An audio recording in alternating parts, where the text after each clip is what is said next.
Hey folks, I just want to drop in and wish you a very, very happy Thanksgiving. I hope it's filled with delicious food and wonderful times and conversations around the dinner table with your friends, family, and otherwise closest loved ones.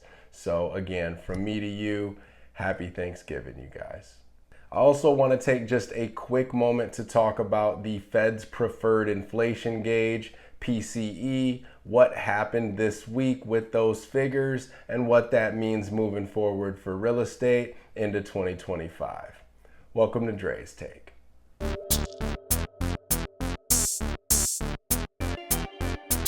Okay, so this week the big news is the PCE, or personal consumption expenditures.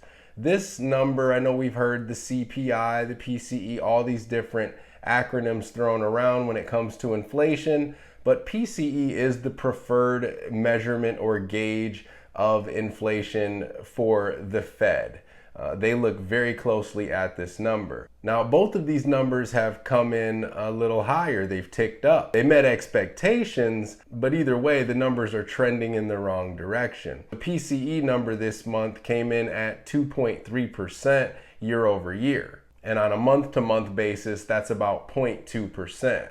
This has stoked concerns that the efforts made by the Fed to bring inflation down to their preferred rate of about 2% have stalled, and that may cause the Fed to be a little bit standoffish when it comes to reducing interest rates going forward. They're still expected to do so, but at a slower pace. And I know we've heard this before. You're saying, Dre, tell me something new. This sounds like the same old thing. But the truth of the matter is that we've been in this perpetual state of false starts. They keep telling us, oh, we're going to drop these rates and it's going to be so many times over the next year, et cetera, et cetera. And then we get hit with more inflation readings in terms of CPI or PCE numbers, and they readjust their configurations as far as how many times they're going to reduce rates into the future. So we keep on with this cycle. So it seems like the same story, like the narrative never ends.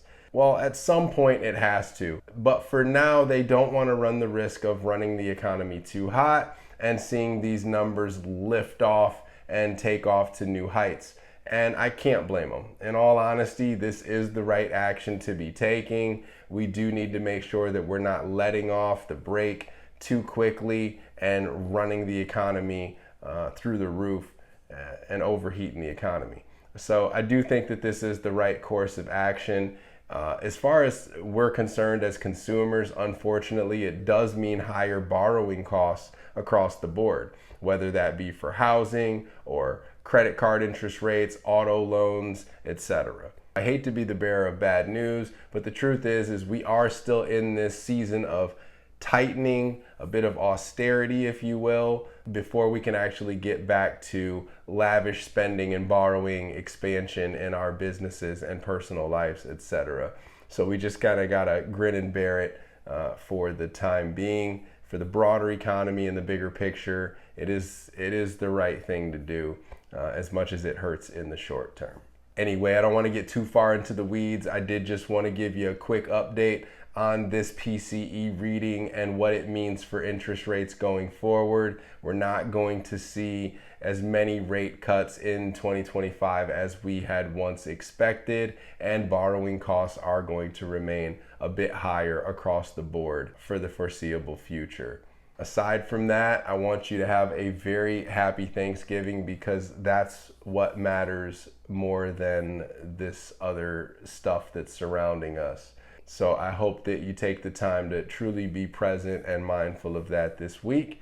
And next week we'll return and get back to talking all things real estate related and what to expect as we head into the new year here. Until then, that's Dre's Take. Take care.